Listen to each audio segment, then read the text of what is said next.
terima kasih pemirsa, Anda masih bersama kami dalam Kominfo Newsroom. Pemirsa, Kementerian Komunikasi dan Informatika Republik Indonesia dan Kepolisian Republik Indonesia telah menekan nota kesepahaman atau MOU baru tentang sinergi tugas dan fungsi di bidang komunikasi dan informatika guna mengawal pesta demokrasi pemilu tahun 2024. Menteri Komunikasi dan Informatika Johnny G. Plate menjelaskan bahwa nota kesepahaman baru tersebut untuk mengantisipasi keamanan terkait penyebaran disinformasi serta muatan yang dilarang di ruang digital dan telah ditandatangani pada 3 Oktober 2022 lalu. Staf Sus Kementerian Kominfo Republik Indonesia Ibu Rosarita Niken Widiastuti akan memberikan informasi selengkapnya untuk kita di hari ini dalam segmen Dialog Kominfo Newsroom. Kita sapa terlebih dahulu. Assalamualaikum, selamat malam Bu Niken. Waalaikumsalam, selamat malam Mbak Bilkis. Baik, Bu Niken, terkait dengan MOU Kementerian Kominfo dan juga Polri yang baru saja kita saksikan 2 hari lalu begitu Bu tentang pemilu. Kiranya bagaimana implementasi untuk di lingkungan Kementerian Kominfo sendiri Bu? Ya, jadi memang 2 hari yang lalu Kementerian Kominfo dalam hal ini Bapak Menteri telah menandatangani MOU bersama kepolisian. Jadi hal ini untuk memastikan bahwa penyelenggaraan pemilihan umum di Indonesia itu bisa berjalan dengan baik dengan didukung partisipasi dari peserta pemilu, juga segenap warga masyarakat secara maksimal, optimal, sehingga seluruh pihak-pihak terkait betul-betul melaksanakan pemilu dan menjaga proses pelaksanaan pemilu itu serta hasil yang legitimit, begitu Mbak. Jadi MOU ini adalah komitmen bersama untuk menjaga khususnya ruang digital agar ruang digital yang ada itu adalah ruang digital yang sehat. Dan sebetulnya ada beberapa bidang ya yang merupakan poin-poin MOU ini sesuai dengan tugas dan fungsi masing-masing, bahwa MOU ini merupakan sinergitas.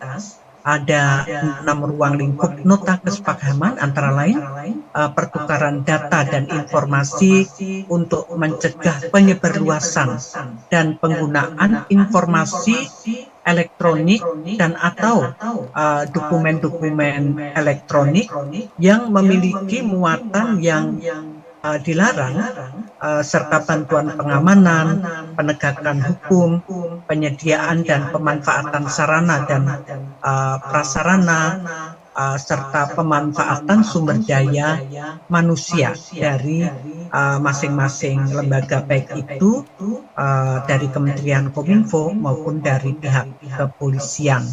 Begitu Mbak. Baik, dapat digarisbawahi bahwa adanya MOU antara dengan Kominfo dan juga dengan Polri ini untuk memastikan bahwa pemilu tahun 2024 akan berjalan secara baik dan optimal, dan juga ini untuk menjaga proses pemilu yang legitimate dan juga kondusif. Kemudian Bu Niken, rencana sosialisasi yang akan dilakukan oleh Kementerian Kominfo ini nantinya seperti apa Bu? Tentunya kita akan melakukan sosialisasi melalui berbagai segmen. Jadi untuk strategi komunikasinya, tentu kita akan menyusun konten atau pesan-pesan key message yang perlu kita sepakati bersama, tentunya antara KPU, pemerintah, kepolisian, yaitu bagaimana mewujudkan pemilu yang berkualitas. Untuk suksesnya pemilu ini perlu bersama-sama menjaga ruang digital. Jadi key message kita tentukan, setelah itu kita tentu akan memproduksi program-program baik melalui berbagai platform, yaitu platform media mainstream seperti radio, televisi, media cetak, tetapi juga kita amplifikasi materi-materi sosialisasi pemilu ini melalui media sosial, media luar ruang, dan juga media-media tradisional ya, seperti pertunjukan rakyat, webinar, karena uh, lapisan masyarakat kita kan beragam. Ada anak-anak muda yang bisa menangkap informasi, mencerna informasi itu melalui media sosial. Tetapi untuk masyarakat yang lebih senior atau di daerah-daerah 3T, pedesaan, kalau disampaikan melalui media sosial itu akan sulit dicerna, sehingga melalui media tradisional yang biasanya media tradisional itu tontonan sekaligus tuntunan bagi masyarakat, sehingga pesan-pesan pemilu damai dan juga pesan-pesan untuk masyarakat menggunakan hak pilihnya secara luber itu betul-betul bisa diterima oleh masyarakat. Begitu, Mbak.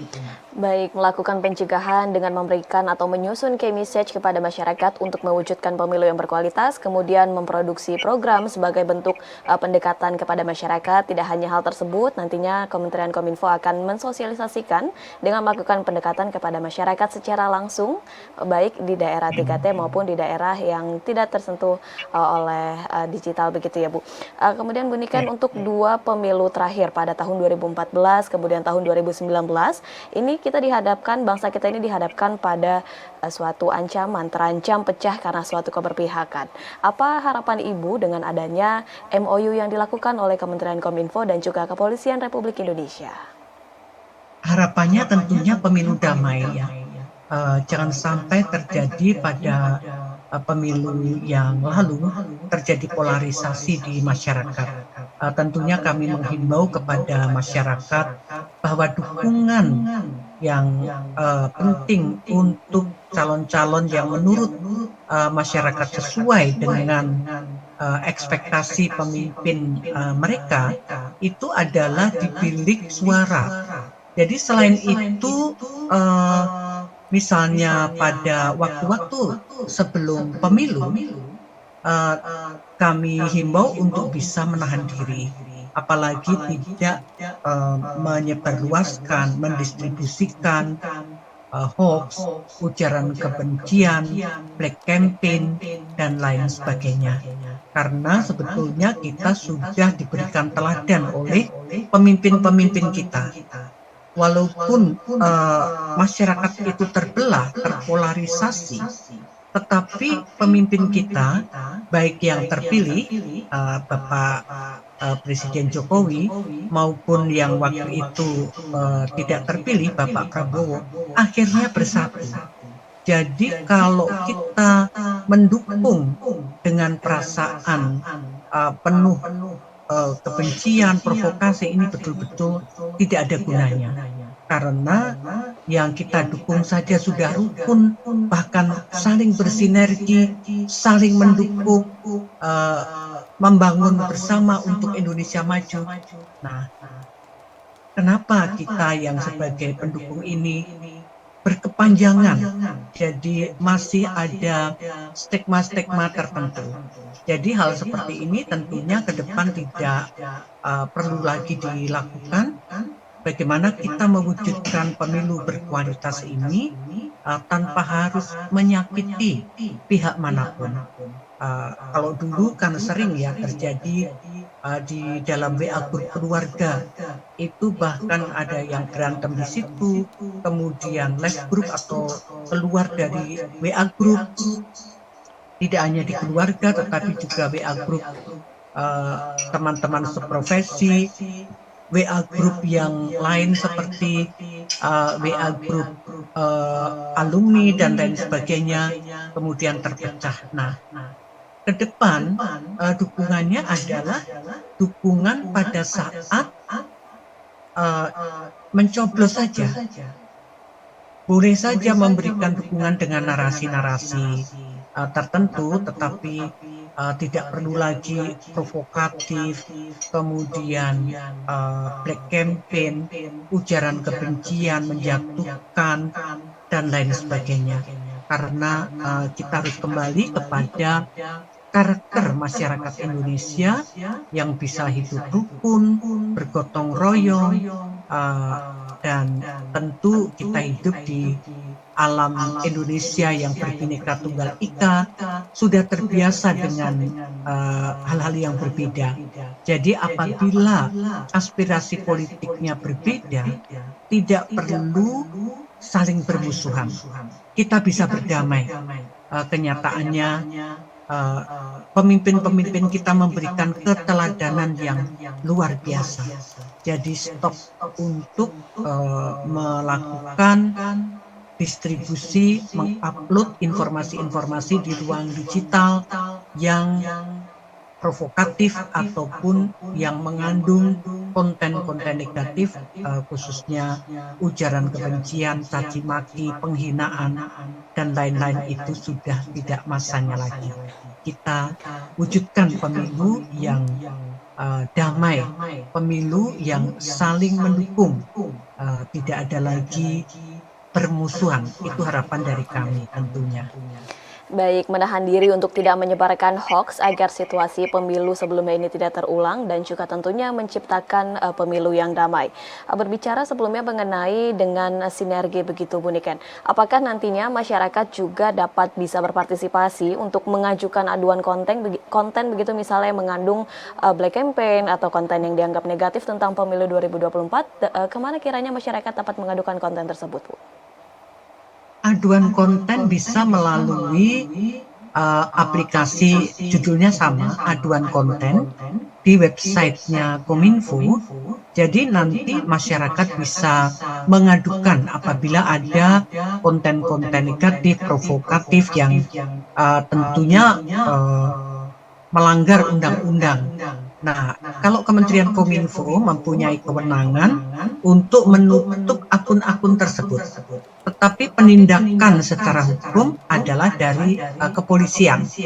Jadi laporan itu selain bisa diaduan konten, juga bisa diadukan ke polisi siber atau polisi cyber di kepolisian. Nanti secara hukum atau secara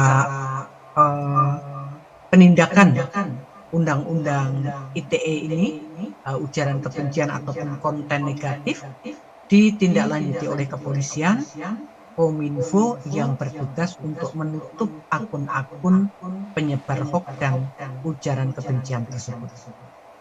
Baik. Yang akan dilakukan oleh Kementerian Kominfo ialah hanya dapat menutup akun dan penindakan secara hukum ini melalui Polri. Kemudian apakah sudah dikoordinasikan dengan penyelenggara sistem elektronik private begitu Bu untuk melakukan penutupan akun demikian? Ya, jadi kalau Kementerian Kominfo itu sekarang kan Kominfo itu sudah memiliki cyber drone ya, yang akan membantu untuk mensuplai informasi-informasi tentang konten-konten negatif yang jumlahnya itu ribuan bahkan puluhan ribu atau jutaan situs serta akun penyebar konten negatif, baik itu berisi hoax, ujaran kebencian ataupun konten negatif yang lain ya, seperti pornografi, perjudian, penipuan, persekusi, radikalisme, kemudian terorisme. Ini dengan cepat bisa ditapis, di-crawling oleh cyber drone 9 ini. Nah, sehingga kalau sebelumnya kan ya peralatannya masih belum secanggih yang sekarang lebih canggih ini, mudah-mudahan lebih cepat dalam penanganan. Karena satu informasi itu kalau sudah diupload, kemudian disebar di WA group atau di media sosial, yang membaca bisa ribuan, bisa puluhan ribu atau jutaan, ini cepat sekali. Jadi kalau dengan peralatan ini tentu diharapkan akan cepat teratasi sebelum semakin banyak menyebar. Nah, Kominfo tidak hanya menutup akun, tetapi Kominfo melakukan literasi digital untuk memanfaatkan digitalisasi itu untuk hal-hal yang positif saja, untuk menyebarkan nilai-nilai kebangsaan misalnya, atau nilai-nilai kebaikan, tapi juga untuk menambah income. Lebih baik kan media sosial HP kita bisa mendatangkan uang ya, dengan kita misalnya mempunyai produk tertentu, bisa kita promosikan di situ, atau kita bisa membuat konten-konten positif, bisa menjadi konten kreator. Itu akan menambah uang di saku kita, daripada hanya untuk ujaran kebencian. Bisa-bisa juga terkena Undang-Undang ITE dengan ancaman hukuman 6 tahun penjara dan atau denda 1 miliar. Nah, mending mendapat 1 miliar misalnya dari UMKM mempromosikan produk, ataupun bisa juga dengan membuat konten-konten yang bagus, bisa konten untuk anak-anak, konten untuk memasak ibu rumah tangga, untuk UMKM. Ini kan hal-hal positif. Jadi mari kita biasakan menggunakan ruang digital itu untuk hal-hal yang positif, membawa keuntungan bagi diri kita, bagi keluarga kita. Jangan sampai justru menjadi kendala. Kalau sudah terkena Undang-Undang ITE, tidak bisa lagi berkarya. Jadi, dan untuk anak-anak muda juga, kalau sering menyebarkan hoax, mencari pekerjaan dimanapun akan susah. Karena apa? Sekarang ini tes-tes di kantor swasta ataupun pemerintah ada tes rekam jejak digital. Dengan gampang sekali di tracking. Biasanya seseorang ini misalnya calon yang akan masuk di suatu kantor, apakah sering menyebarkan hoax, ujaran kebencian atau semacamnya itu.